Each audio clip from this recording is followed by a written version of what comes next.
じゃねえ。化け物だ。死ねるてめえは幸せもんだよ。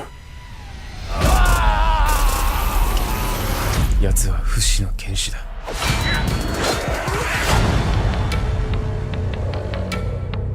一刀流は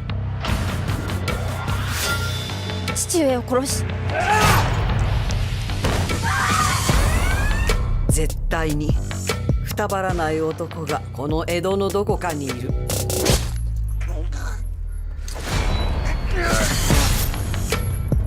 その男を探し出せ。父上の敵討ちを手伝ってください。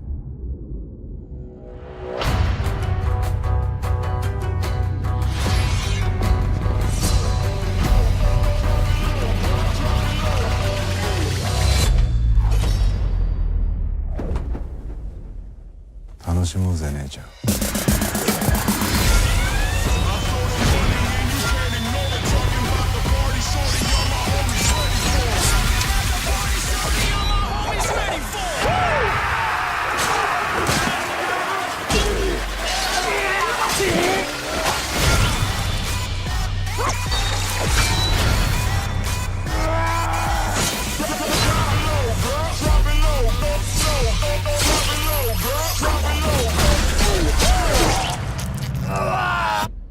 悪いな、少し汚しちまった。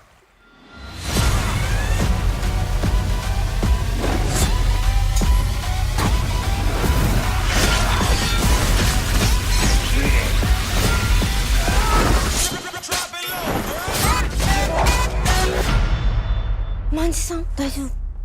かすり傷だ。